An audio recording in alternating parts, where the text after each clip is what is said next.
बीवी नहीं।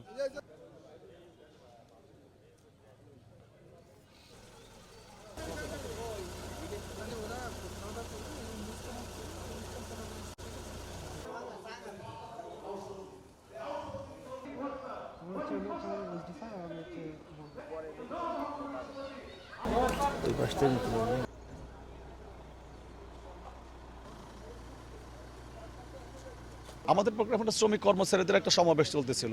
এখানে তো পানি উন্নয়ন বোর্ড তো জানেন মাল্টি ক্লাস একটা প্রতিষ্ঠান। এখানে বিভিন্ন শ্রেণীর গুচ্ছের মানুষ কাজ করে, বিশেষ করে কর্মচারী যারা আছে তাদের বিভিন্ন সমস্যা থাকে। এই সমস্যাগুলো নিয়ে পরবর্তীতে পরিস্থিতিতে এখন বাংলাদেশের এই পরিস্থিতিতে এখানে তাদের কী কী সমস্যা আছে সেই সমস্যাগুলো আমরা শুনতে আসছি। আমরা আমাদের মেসেজগুলো তাদেরকে সংগঠনের কেন্দ্র থেকে দিতে আসছিলাম। মত বিনিময় চলতেছিল। ঘটনা তো জানি না, আমরা নামাজের তখন বিরতি চলতেছিল, আজান দিচ্ছিল, নামাজ পড়ছিল, ওই টাইমে দুইটা গুলির শব্দ এখানে হয়েছে আর কি। আমরা সেটা কিছু মনে করি না এখনও, কিন্তু যেহেতু ঘটনাটা ঘটছে এটা তদন্ত করব, কেন কিসের জন্য কি হলো, প্রশাসনের সহযোগিতা চাচ্ছি। আমরা আমাদের পক্ষ থেকে চেষ্টা করব কি হচ্ছে এটা জানার জন্য। হঠাৎ করে একটা অনাকাঙ্ক্ষিত ঘটনা আমাদের ক্যাম্পাসে সংঘটিত হয়েছে। আমরা 1:30-এর দিকে আমরা যখন নামাজরত অবস্থায় ছিলাম সেই সময় দুইটা শব্দ শুনতে পাই।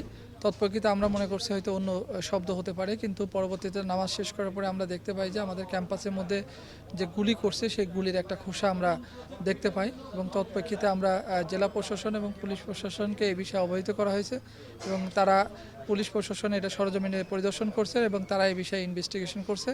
করার পরে আসলে আসল ঘটনা জানতে পারবো। আসলে আমরা আসলে এটা ইতিপূর্বে কখনো ঘটি নাই, হঠাৎ করে কেন ঘটলো এটা আসলে তদন্ত করে একটা ব্যবস্থা নেওয়া উচিত। আমাদের এরকম হুমকি হওয়ার সম্ভাবনা নাই, এবং ঠিকাদারের কাজে রিলেটেড হয়তো এই ঘটনা ঘটে নেই, অন্য কোনো ঘটনা ঘটতে পারে। ইতিপূর্বে আমাদের এখানে একটা সমাবেশ চলতেছিল, সিবিএ যেটা বলে, সেটার অনুষ্ঠান চলাকালীন সময় আসলে এই ধরনের ঘটনা ঘটছে না। আমাদের টেন্ডার আসলে ম্যানুয়াল না, সবগুলো ইজিবিতে, সেক্ষেত্রে এটা ম্যানুয়ালি কখনো সম্ভব না। আর ইজিবিতে হলে আমরা ইজিবিতে ওপেন করি না। আমরা কি কারণে হয়েছে আসলে এটা আমরা ধারণাই করতে পারছি না, কারণ হঠাৎ করে ইতিপূর্বে কখনো হয়নি পানি উন্নয়ন বোর্ডে, হঠাৎ করে কেন হলো এটা আসলে তদন্ত করে দেখা উচিত। না, আতঙ্ক তো একটু ভয়ে আছি, যেহেতু এই ধরনের ঘটনা ইতিপূর্বে ঘটেনি। এটা আমরা পুলিশ প্রশাসন এবং জেলা প্রশাসনকে জানাইছি, এবং তারা এটা ইনভেস্টিগেশন করছে। পরবর্তীতে যদি কোনো আমাদের পক্ষ থেকে পদক্ষেপ নেওয়ার দরকার হয় তা আমরা তো পদক্ষেপ নেব। ঘটনাটা ঘটছে 1:30টার দিকে। আমি এখানে ডিউটি অবস্থায় ছিলাম। হঠাৎ পিছন দিকে আর কি দুটো আওয়াজ হয় পরপর, ঠিক আছে। আওয়াজ একটা আতঙ্ক ছড়াই যায়। পরে আমি ওখানে যাই, যাওয়ার পরে কাউরে পাই নাই। ওইখানে আর কি ওই দেওয়ালের ওই পাশ থেকে কিছু বাচ্চা আর কি ওই গুলির খোসাটা দিকে ফেলায়। পরে ওইটা আনলাম, পরে সবাই আর কি দেখাদেখি করে যে এখানে মনে হচ্ছে বলতে এখানে তো সমাবেশ হচ্ছে, ঠিক আছে, মিটিং হচ্ছে, মিটিংয়ের ভিতরে আর কি এটা গুলি করছে, মানে ওই আওয়াজটা আসছে, ঠিক আছে। তো ফায়ারটা হয়েছে। তো এখন আমরা তো দেখতে পারি না যে এইদিকে মুখ করে করছে কি ওখানে কীভাবে কী হয়েছে, ঠিক আছে, দেখা যায় না। এটা তো কোথায় ভাঙে পড়ছে এটা আমি বলতে পারলাম না।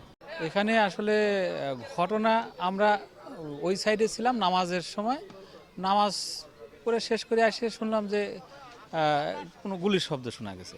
তো এই গুলির শব্দ শোনা যাওয়ার কথা শুনে আমরা একটু মানসিকভাবে আতঙ্কিত হলাম যে কী ব্যাপার, কোত্থেকে কী হচ্ছে। তা এর পরিপ্রেক্ষিতে আমরা একটু আগায় দিকে আসলাম, আসে আমাদেরকে একজন দেখালো যে এখানে গুলি পড়ে আছে, গুলির খোসা পড়ে আছে। তা এতটুকুই, তাছাড়া আমরা ওইরকমভাবে কিছু দেখিনি বা আমাদের দৃষ্টিতে আসেনি। আতঙ্ক তো একটু তো হলেও কাজ করেই, কারণ এখানে একটা অনুষ্ঠান যেহেতু চলছে, এর মধ্যে কারা কিভাবে কি করলো না করলো এটা তো একটু আমাদের ভয় লাগেই যে।